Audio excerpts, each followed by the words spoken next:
Salut à toi, c'est Jonas, bienvenue dans cette nouvelle PAQ. Aujourd'hui, je voudrais te parler de la première pierre à poser si tu veux pouvoir faire des perfs au tennis de table. Alors, je vais reprendre déjà de la base.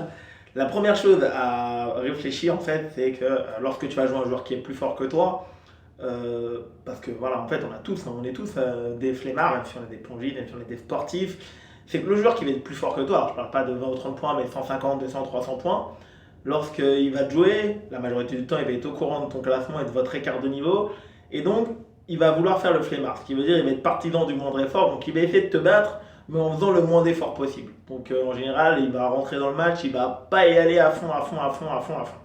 Après, la majorité des joueurs, ou une bonne partie des joueurs en tout cas au tennis de table.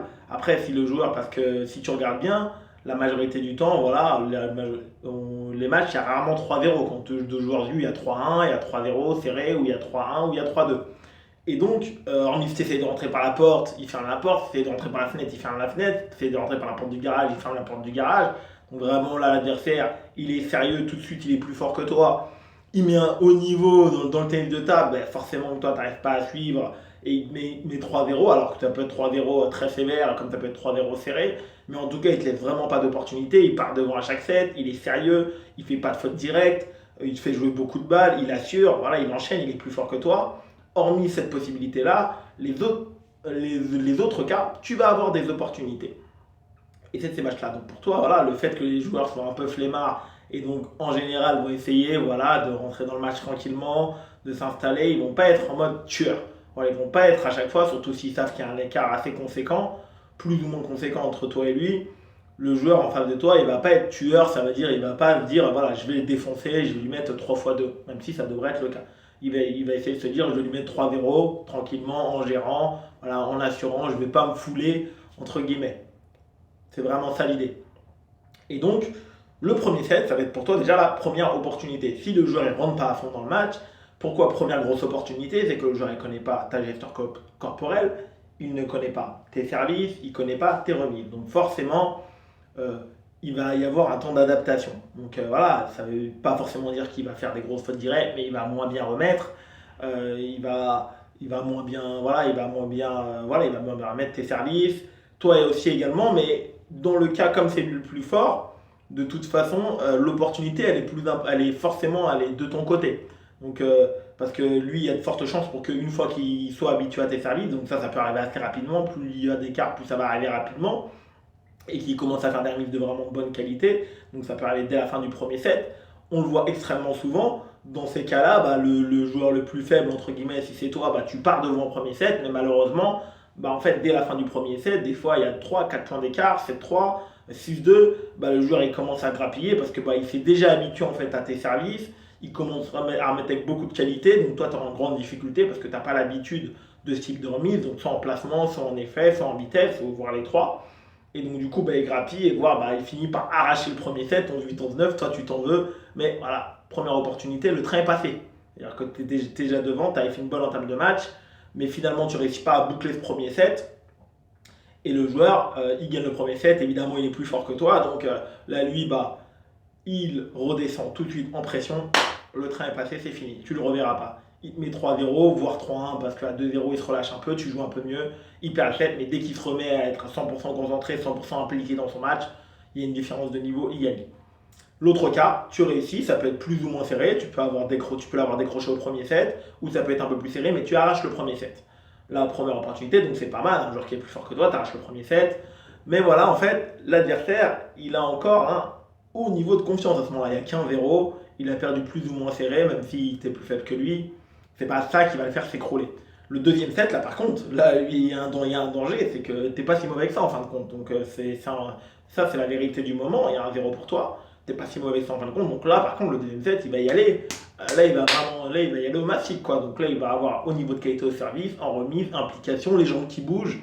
Et dans évidemment la majorité des cas, hormis si vraiment tu continues de produire un super niveau de tennis de table, mais vraiment un double triple niveau, voilà, il va gagner le deuxième set. Alors ça peut être plus ou moins serré, ça peut être vraiment là, il décroche complètement, il te met en 4, en 5, soit ça peut être plus serré, en 7, en 8 parfois, tu continues à bien jouer. Mais bon, bref, voilà, là, il est plus fort que toi, donc voilà, les coups qui jouent, les services, les remises, les top spins, les enchaînements, tu rates une balle un petit peu facile et hop, il passe devant, un set partout. Et là, il y a encore un moment, voilà, le match continue, un set partout. Le match, tu te remets la tête à l'endroit, tu continues à mettre des choses en place, il y a quand même un de tes services qui réussit à le gêner, tu pars un petit peu devant. Et là, dans la majorité des cas, je le vois tous les jours, toutes les semaines, tous les matchs officiels, en fait, ça va jouer sur 1 ou 2 points, pas plus. Pas plus. Pourquoi? Parce que le principe fondamental, c'est qu'il faut que ton adversaire il ait un haut niveau de pression. Pourquoi? Quand il a un haut niveau de pression, il va continuer à faire des conneries. C'est aussi simple que ça. Il va faire des conneries à chaque fois.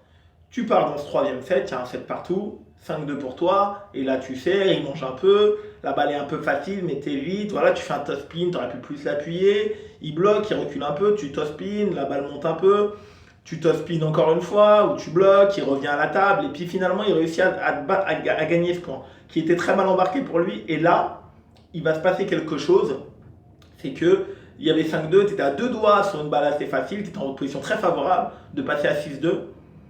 Et là, il va gagner ce point. Et tout ce point-là, il vaut tout parce que la pression va complètement retomber sur son adversaire. Inconsciemment, c'est ce point qui va lui faire dire en fin de compte, je suis plus fort, pas besoin de s'affoler. Et là, il va atteindre un état de relâchement, un état voilà, qui va faire que cette simple pensée, ça va être complètement inconscient.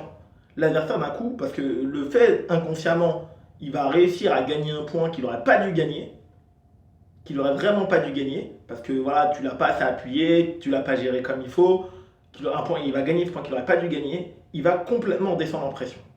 Pourquoi? Parce que le message inconscient là derrière, c'est en fait, je suis plus fort, donc j'ai pas besoin de m'inquiéter. Et ça va se matérialiser à la table. Ça veut dire que tout d'un coup, il y avait un de tes services qui le gênait vachement, ce service-là, il va bien le remettre, voire même, il va le remettre, hop, il va toucher le bord. Pourquoi avant il touchait pas le bord? Voilà, on ne sait pas. C'est un peu de l'inconscient, mais tout d'un coup, il va avoir beaucoup de réussite, il va bien le remettre. Parce qu'inconsciemment, tu as raté ce fameux point, parce que tu n'as pas été tueur. Tu n'as pas été tueur, et donc du coup, hop, en pression. Tandis que si cette même balle, il remet mal, et tu lui mets une tarte, tu lui mets une vraie tarte, tu gagnes le point 6-2, là tout d'un coup, le niveau de pression, il va être colossal, parce que l'inconscient va lui dire, là, je joue un adversaire qui a mon niveau. Et qu'est-ce qui se passe quand on joue un adversaire qui a son niveau? Bon, on sait qu'on doit être bon. Et quand on sait qu'on doit être bon, on a la pression. C'est tout simplement. Quand tu sais que tu dois être bon, tu as la pression. Donc du coup, tu vas forcer un peu tes services, tu vas forcer un peu ta remise. Et ce même service que le match d'avant que tu jouais contre un joueur qui était 100 points de moins que toi, qui lui n'était pas du tout gêné, même que tu as battu mais qui n'était pas du tout gêné, là ton service il devient redoutable parce qu'il l'a gêné toute la rencontre, tout d'un coup. Et ça, c'est la première pierre. Après, tu vois, là je t'ai fait un point fictif, mais des fois ce point hyper important, il ne sera pas aussi facile à jouer. Des fois, bah, c'est une remise un peu au milieu de table, un peu de rebond, bah, tu ne te dégages pas bien, tu la tospines pas trop mal, elle va sur la table, il bloque un peu mollement. Voilà, parce que tu es devant et puis t'enchaînes pas bien avec ton revers, tu t'es pas replacé, ou sinon il va faire un pivot un peu mou dans ton revers et au lieu de voilà, tu vas pas assez bien bloquer en ligne droite pour le mettre à 5. Et ça fait passer de 100% de pression pour ton adversaire à 0. Et quand ton adversaire il tombe à 0, un adversaire qui est plus fort que toi, le match il est entre guillemets quasi perdu parce qu'un adversaire qui est plus fort que toi et qui joue sans pression, il va mieux jouer. Il est plus fort que toi, donc il a l'habitude, la qualité de ses balles, elle est meilleure que les tiennes de façon normale. Et voilà, et quand bah, il atteint plus de pression et il atteint un tel niveau de relâchement, t'es cuit, tout simplement. Et ça marche à tous les niveaux. Ça marche à tous les niveaux, je t'assure. Ça marche au tien, ça marche au mien, et c'est tout le temps pareil. En fait, la majorité du temps, voilà, lorsqu'on va avoir des opportunités, comme je t'ai dit, on peut ne pas en avoir, mais sur la majorité des matchs, même des joueurs plus forts, on va avoir des opportunités. Voilà, ou sinon ça peut être le cas extrêmement classique aussi, c'est tu mènes en 0, tu gagnes le premier set, voilà, donc tu as les faits de surprise, les services, les remises, tu joues pas trop mal, ton adversaire il n'est pas totalement dedans, voilà, il a du mal et tout sur tes services, ok, tu mènes en 0, tu pars devant au deuxième set, ok, ce sera un autre cas très très classique, extrêmement classique, et voilà, et cette fameuse balle encore dont je t'ai parlé, voilà, il y a 6-3 pour toi, il remet mollement, bah, il n'est pas en confiance, hein, donc même s'il est plus fort que toi, c'est une tennis de table, quoi. Il a la main qui tremblote un peu, c'est pas top top, il a son avant-bras qui n'est pas totalement relâché, il bloque pas bien, bon voilà, ton jeu gèle, quoi. Et puis une balle un petit peu facile, et voilà, et tu la mets pas sur la table, et là, tout d'un coup, bah, même si tu es devant, même si tu as peut-être voilà, 6-4, 1-0 pour toi, 6-4, un cas extrêmement classique, tout d'un coup, toute la pression, tout ce que tu avais créé, ça s'écroule. Pourquoi? Parce que tu n'as pas su saisir, tu n'as pas su le punir sur une balle facile. Une balle. Souvent, ça se joue sur une seule balle. Une balle que le joueur il va gratter en balle haute, une balle il a mal remis, tu l'as pas puni. Voilà, exactement. Souvent, ça se joue sur qu'une seule balle. Parce que cette pression, elle va passer de 100% à 0. Alors que si tu réussis à maintenir cette pression à 100%, à un moment donné, voilà, l'adversaire c'est inconscient, hein, c'est totalement inconscient, mais c'est exactement ça. L'adversaire, bah, il se dit inconsciemment, bah voilà, je joue un joueur qui est à mon niveau, quoi. Qui est à mon niveau. Et comme je t'ai dit, un joueur qui est à mon niveau, il faut que je sois bon. Et quand tu sais que tu dois être bon, tu as la pression. Parce que forcément, bah, être bon, c'est pas facile. Hein. Être bon, faire un bon match, c'est pas facile, ça demande tout le temps beaucoup d'efforts. Tandis qu'être moyen, bah, c'est facile. Être moyen, voilà. Et le joueur, quand il se rend compte que bah, sur certaines balles, il est moyen et qu'il n'est pas puni, bah là, voilà, forcément, la pression redescend. Donc voilà, donc c'était le thème de cette vidéo. Je voulais te parler voilà, de la première pierre à poser, c'est ça. La première pierre à poser. Ton adversaire, il doit maintenir au niveau de pression. Et tu pourras le vérifier, tu pourras regarder tous les matchs de tennis de table dans la salle, prochaine compétition, regarde tous les matchs, des joueurs plus forts contre des joueurs plus faibles, des opportunités comme ça, j'en vois plein, plein, plein, plein. Et ce cas-là où tu vas mener un 0, ou tes partenaires vont mener un 0, il va même être devant deuxième set, et il va avoir une balle qui paraît anodine. C'est une balle parmi tant d'autres qui paraît anodine, mais en fait, elle va faire toute la rencontre. Elle va faire toute la rencontre. Toute la rencontre parce que c'est cette balle, cette opportunité que toi ou tu vas avoir ton partenaire ou même un joueur raté qui va faire que le joueur en face, le joueur le plus fort, il va s'enlever toute cette pression qui avait été mise, tout le beau travail accumulé, et que tout d'un coup, bah derrière, il n'a plus de pression, donc il va matérialiser cette confiance, tout simplement. Et là, tu vois des trucs, et là, moi, je suis toujours fasciné par ce phénomène, hein, et ouais, effectivement, le fait de plus avoir cette pression, la confiance, elle revient mais démultipliée, et quand on a de la confiance, bon, on le sait tous, bah là, on produit un niveau de jeu incroyable, et forcément, comme le joueur est plus fort que toi, il produit un super niveau de jeu, tu ne peux pas rivaliser, c'est tout à fait normal. Qualité de balle supérieure, qualité de service, qualité de remise, qualité de top, qualité de bloc, qualité de poussette, tu peux pas rivaliser.